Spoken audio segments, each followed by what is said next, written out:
And Freddie, I also want to thank you because I know that probably wasn't easy to do. And I think it's really important that all of us walk away with kind of that opportunity to think and reflect, and we'll all be probably better for it. So thanks for that.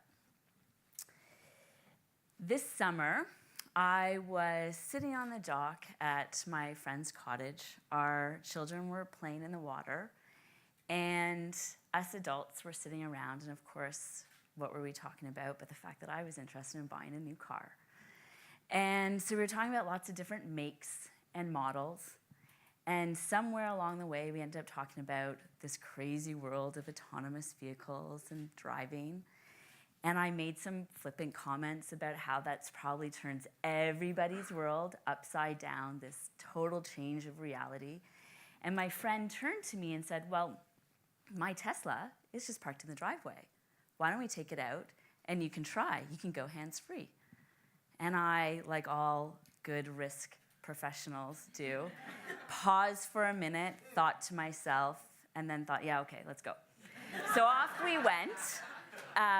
My husband and I, and trust me, someone was looking after our children in the water.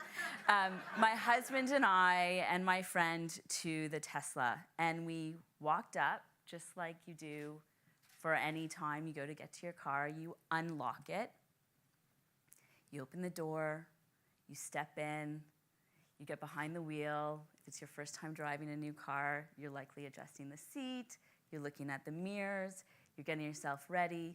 You turn the car on, put your hands on the wheel, put your foot on the accelerator, and off you go.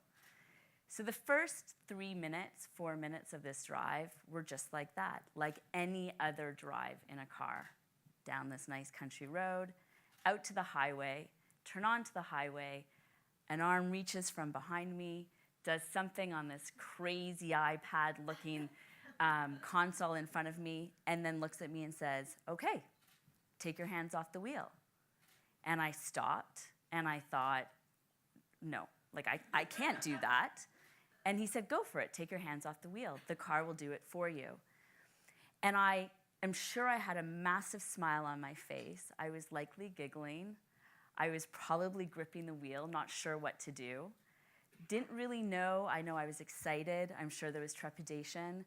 But then I just went with it, and I let go. I also took my foot off the accelerator, and it's kind of like I didn't have to worry about anything anymore.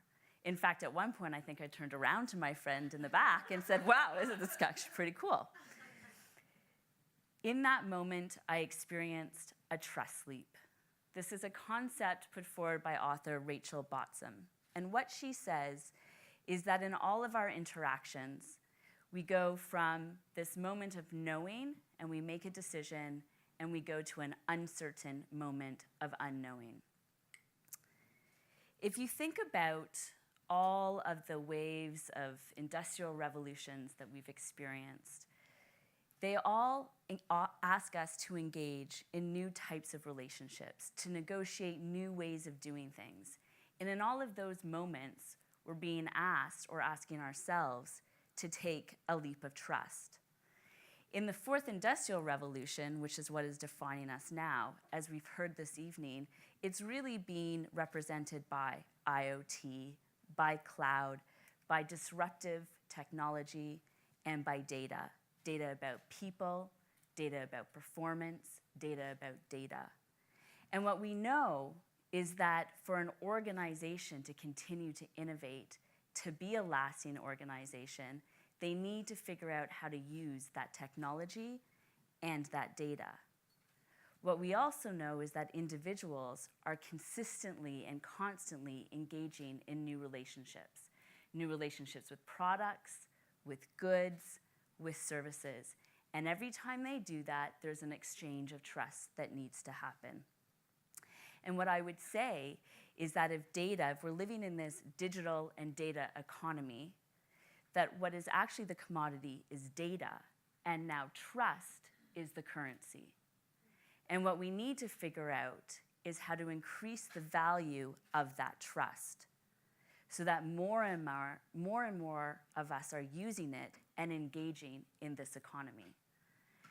And so really businesses now need to think about what is it they can do with this trust as a currency to increase the types of relationships that they have with consumers, to improve their brand in the market, to build their reputation, to become lasting organizations.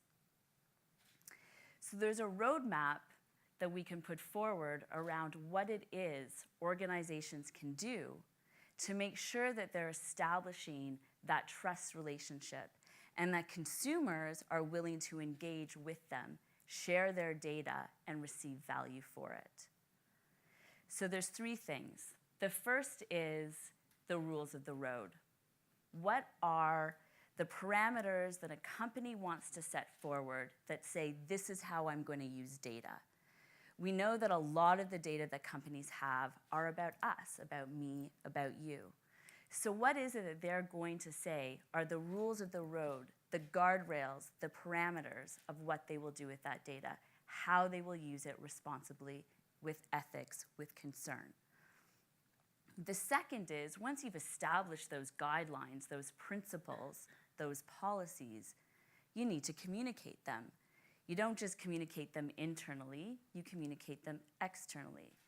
So internally, what you want to do is you want to communicate to your employees that this is important, that it matters, that it's at the center of what you do, that it is, as a company, what is going to differentiate you and make you a lasting organization. To your consumers, you likewise want to say something very similar. You want to be clear about what it is you're going to do with their data, how you're going to protect it, and how you're going to use it responsibly.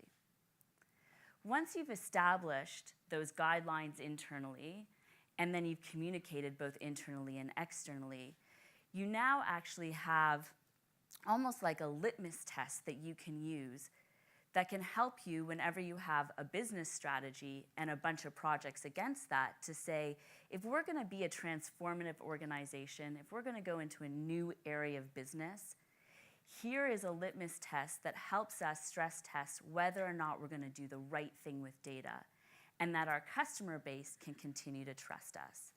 Trust almost becomes your business imperative. It becomes part of your strategic pillars. It becomes part of the DNA of your organization. Ultimately, at the end of the day, we all want to take our hands off the wheel. Thank you.